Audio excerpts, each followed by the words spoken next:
Good evening, all, and welcome to this evening's show. I'm the star of the show. My name's Bill, and I'm happy to be here with you this evening.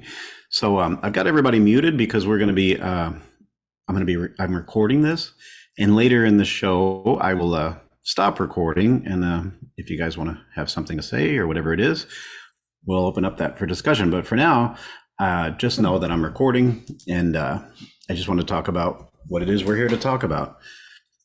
So much of our lessons and so many of the teachings that we focus on when it comes to sound or nidra or meditation, we talk about intention.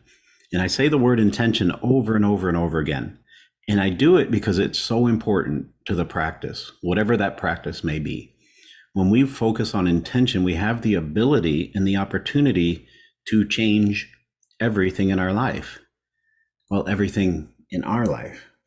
Now, we always get stuck in that space that we want to change so many things outside of ourselves. But the truth is, there aren't a whole lot of things we can change with other people. We can't change anyone unless they're willing to do the work themselves, right?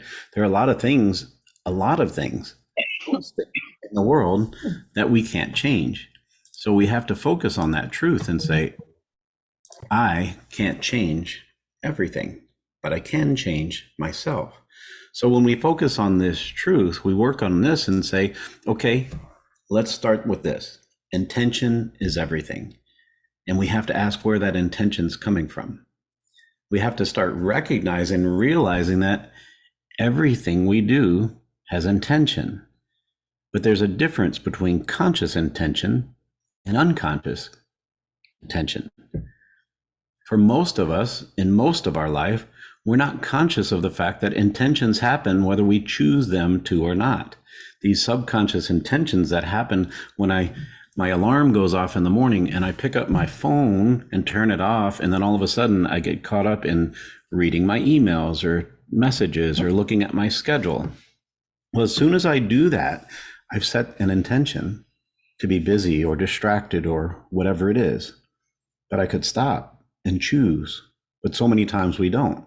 We do so many things in our life from a place of habit, of patterning and conditioning, the way we've always done it, thinking that that's always the right way, because this is how I've always done things. And so many people stand in that authority that says, you know what, this is who I am and this is how I am. And then they wonder why they're not happy. As we grow, as we start learning, as we start digging in, we recognize that most of what we do is on autopilot. The habits of the mind are there because the mind wants to take the path of least resistance, and the path of least resistance is to do the same thing over and over again. Change is hard. Why? Because change isn't easy. Change takes work because we need to change the structure of the mind. We need to change those neural pathways to take away a habit. So where does it start? It starts by becoming aware, becoming more conscious of this power of choice. In our practice, whether we're sitting in meditation or a sound bath or a massage or meditation or whatever it is, we have the opportunity to pause and become more conscious of our choices. And we start to become aware, more and more aware, that there is power in conscious intention, that there's a purpose, or there can be a purpose to everything we do. Instead of doing things the same way over and over again, we focus on the purpose, that this is why I'm going from here to here, or doing this thing or that thing. And there's purpose, and there should be intention to the way we do it, and why we do it, and why we live our lives the way we do. And when we become more aware of this, and we start focusing on ourselves, in our practices, that's what it's all about, to turn our attention from outside and looking for the answers outside of ourselves, or looking for love or happiness or whatever it is outside, to the inside, and recognize this is where it starts. And we become more aware as we focus on us, on the energy inside of us, of where we're living from. Are we living from that ego protective mind? Are we living from a place that's stuck in that trauma loop, in that pain space, in that hurt space, or the expectation space? That's all coming from here. So which part of my life, which part of me am I living from? And we become aware that we have a choice. So where am I creating from? Where am I making my choice today? Because if I focus on this truth every day, I have an opportunity to create my day. I can make a choice. I can't control the circumstances around me, but with practice, I can choose how I respond to them or not, right? We become aware of these things. Am I creating from here or here? Am I making my choice today from here or here or here or outside of myself? It can't be denied that as we practice mindfulness and sound and yoga nidra and all the things that we have the ability to practice, we become more and more aware that the power, true power, comes from the heart. That true power comes from a place of love. So if our intention is to live a life of love, then we need to learn to be love. And how are we going to do that? Well, again, the greatest power is to get out of this space and go into this space. If our intention is to touch the people that we have in our life from a place of love, then we need to touch them from the heart and recognize there is forgiveness and compassion and faith and kindness and gratitude. So if we want to touch the people in our lives from a place of love, we need to do it from here. If our intention is to speak with love, then we need to speak from the heart. And with practice, we start to understand that when we speak from the heart, people will listen. They want to hear because they can hear that truth. And I don't have to agree with what you're saying, but if I can understand it is heartfelt and authentic, I want to hear that perspective. And then I can choose what I want to do with that. But I'd rather listen to somebody who speaks from the heart than somebody who picks up this book and memorizes it and can read it back to me. If our intention is to hear with love, then we should listen with the intention to learn about that person, with a bit of compassion, with a bit of curiosity that makes me say, teach me something, show me something. I can see everybody I encounter as a teacher in some way or another.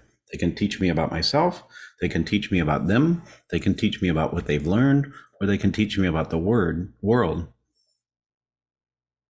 If our intention is to see with love, then we need to look from our heart.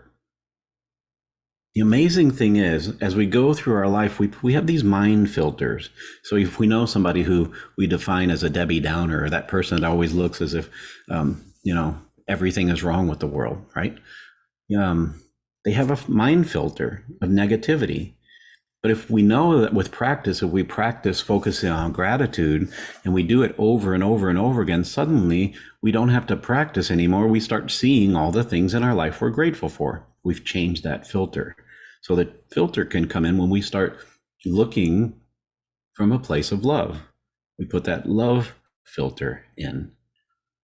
So it's been said that we see the world not as it is, but as we are. Our interpretation of reality creates that reality. And that's why people get stuck in their belief system, because what they're seeing in the world is their interpretation of what's going on in the world. And it creates their reality. And what comes into us and what we make of it is about us, about what's inside of us and where we're looking or seeing or hearing or feeling or acting. What we make is about where inside of us we're looking or hearing or tasting or speaking. The amazing thing is when that changes, our perception changes. Our perception changes. And when our perception changes, our whole world changes. Our reality changes. So what's this all about? It's all about energy. Everything we do is energy, and everything in the universe is energy. And we talk about this all the time in our teachings. And all energy has frequency. So, what is the frequency of that energy? Everything we do has an energy pattern. And for most of us, the patterns of our lives are quite narrow. We're operating within this bandwidth. We do the same things the same way over and over and over again. Most people, most of us, when we put our shoes on, we put on the same shoe first every single time.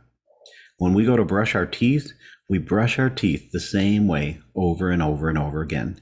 We fall into these habits because that's the way we do things. That's the energy of the mind, those neural pathways that guide us to do the same thing over and over again. And they're quite useful because, again, if I had to relearn everything every time I wanted to do it, I'd be stuck in that space of trying to figure out how to get to work every day. But those patterns of repetition that I don't have to look at the map every time I go to work are important in life. But in our life and in our relationships and in pleasure, we tend to do the same thing over and over again. Wash, rinse, repeat. We see the world, our world, in the same way, based on that narrow stream of energy. A narrow stream of possibility. All the possibilities in our life and the way we're seeing them operate within that bandwidth. What we believe about life, what we believe about our relationship, about our pleasure, about happiness, about love, about money and about health and everything is simple energy that we acknowledge that operates in our pattern, in those same old patterns. And with this energy gets blocked, it gets us stuck. We suffer. If we feel this energy get stuck, we might feel pain or emotion or something out of sorts, because energy needs to flow. And when that energy begins to flow, that's when we begin to heal. The flow of energy. But if we're walking through our life stuck, then that energy is not going to flow. For so many people, though, the healing is just about taking the pain away. And that's kind of a lot what Western medicine does, writes a prescription to deal with the symptom. But that doesn't necessarily expand the frequency. We're still doing the same thing over and over and over again. Einstein's quoted as saying that we can't solve a problem if we don't change the mind. It all starts with the mind. So, in the mind is energy.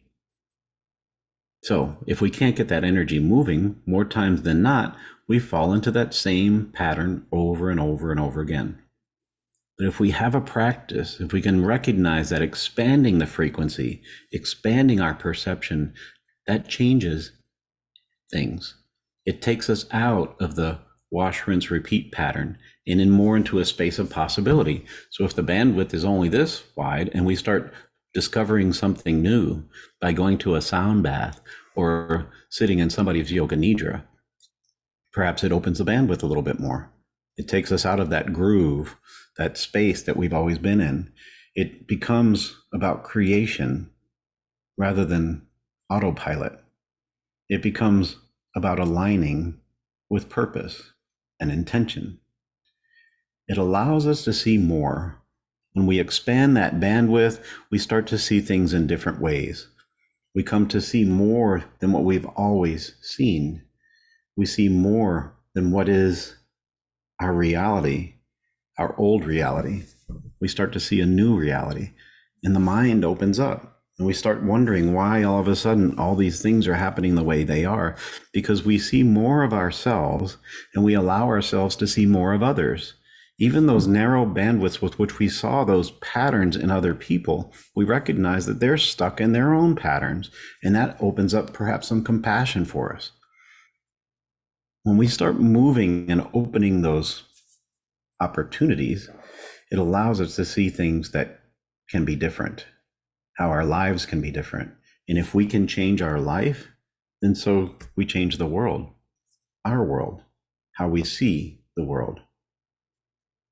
There's so many paths to this way of being, to this way of living, flowing through the heart. flowing through this path of love. And we've all, or most of us, have begun this journey or have been deep into this journey of coming from that place. Mindfulness, as I often says, is labeled wrong. It should be called heartfulness, because the practice is about coming into this space, about seeing the reality of the energy of the heart. And when we open it up, we start seeing all those possibilities. We start recognizing that if I can perhaps open my mind and love myself, maybe I can choose to see more of myself from a place of reflection. Out of love for myself, maybe I can choose to see more of others. Out of love for myself, maybe I can choose to see more of the truth of the world rather than the old programmed perception or perspective. Out of love for myself, I can choose to live my life differently. Choose, choice, intention. It all comes back to that. And from this space, what would I choose? How would I consciously choose to live my life differently? To help me express myself in a higher way, to be more open, to expand all the aspects of my life, to speak my truth, to open my throat chakra and say, this is me, and I'm proud of myself. I love myself. I'm not perfect, or am I? That's a whole nother course. That's a whole nother session. I'm perfectly imperfect, the perfect version of me. But if I can love myself, if I choose to see myself, then I can choose to see more of myself. And from this space, how would I choose to live? From this space, what would I do differently? What work would I choose to do? What people would I surround myself with? What would I do that I feel is healthy and joy-filled? At this point in my life, I kind of see myself as an explorer, as somebody who's exploring all the possibilities in life. I think I said it this past weekend in class, is like, I'm almost a scientist of exploring all these possibilities, of putting all these energies together and see what comes out of it. That's the power of creation. And that's really, when I think about it, that's how I've created so many of the courses that we're teaching now, right? When I do a drum protocol, it comes from a place of me experimenting with it and recognizing all the different beats that I could put into it. When I lead a sound bath or a sound nidra, what are the ingredients that I'm putting into this to create it? And I recognize I can always change those things, but when I get that mixture just right, it feels like it's coming from a place of love. When I say the words just right, they might not be the perfect words. They might have been more eloquently spoken by somebody else. But you know what? If it comes from the heart, people will hear it more clearly than that person who has the perfect grammar, right? So, how would I choose to create my life today? And when we come into this space, we can open ourselves to say, what is the possibility? I've had some things happen in my life that I'm not proud of, some things that happen in my life that are still difficult for me to express. When I sit in my space of reflection, I can see the wounds within my heart. I'm only beginning to understand the possibility that comes when I heal those wounds. And the best way to do that is to express them, express what's happened. But there's still stuff there that I'm not ready to share. I'm not ready to deal with. But living from the heart allows me to open up and recognize that that is the path to healing. That when I open up my perception, it opens me up to live my life more and more from a place of love. When I can see that some of the things that I talk about, from healing from my own pain, inspire others to find the path to heal from their own pain, that inspires me to share more and more. Because when we connect, when we consciously connect more from the heart center, we're able to direct our awareness to that place more and more.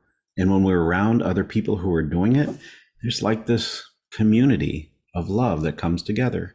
And we can see it in class after class, in session after session. When we open our hearts, people, you might not ever see those people again, but they still feel as if they're part of your community, part of your tribe. And as we do this, we're able to move our attention from our heart to anywhere else in our body. And then our heart is leading our whole being. And we're able to express things from our heart. We're able to feel things from our heart and hear and see and smell and taste. And we can connect our hands and our mouths and everything we have through the heart. Anybody who studied the chakra centers know that the heart is the center. And from that, everything else can be balanced. We can work on the heart to balance everything else. Well, that's the truth in our whole life. The heart is what it's all about. The truth is, if we followed our breath and recognize that it leads us into our heart, the heart breath is one of the most beautiful ways to make that connection. Just pausing and breathing into the heart is key to moving forward.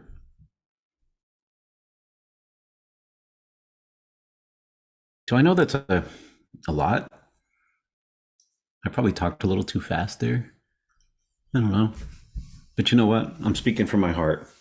And with that, just give me an opportunity to share something with you. Just take a pause wherever you are. Unless you're driving, don't do this if you're driving. But go ahead and close your eyes and turn your attention to your breath for a moment. And just feel that calm, gentle breath flowing in and out. We take that breath for granted, but that breath has been with us from the moment we were born. That breath will be with us for all of the days we have ahead. Every moment of our life, our breath is with us.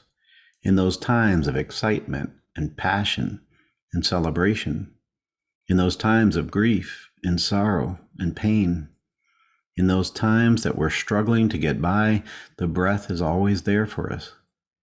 And when we breathe into that and we stop taking it for granted, we can see that the breath is a gift. And it's a gift that's not promised. It's a gift that is given to us today, this moment. So breathe into that. And if you think about this gift, we can ask, where is it coming from? Where does the gift of our breath come from? And where does it lead us? Is it a gift of the universe? Or if you believe in a higher spirit, a gift from the Almighty? It's a gift from the earth. And when we follow that breath, where does it lead us?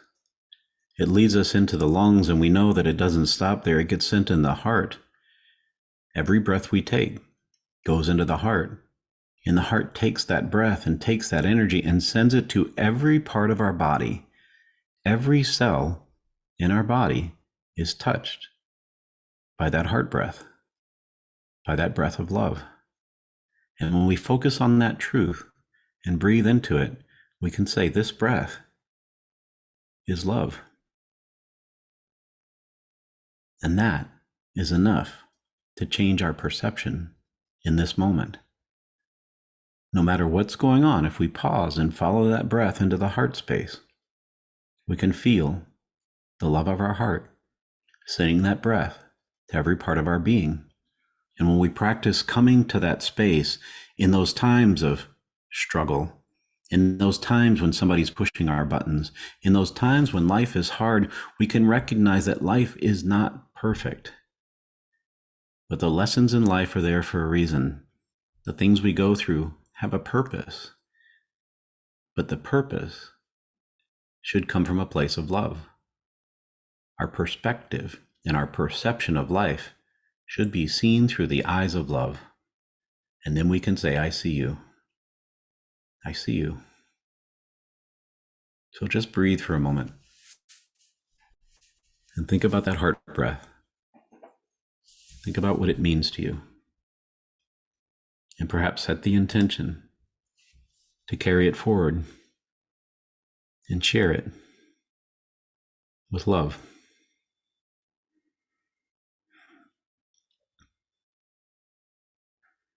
And take in a nice deep breath and let it out nice and slow. Do it one more time and let it out nice and slow. And then when you're ready, open your eyes. And that's my message for this evening. And I thank you for joining me. I hope you got something out of it.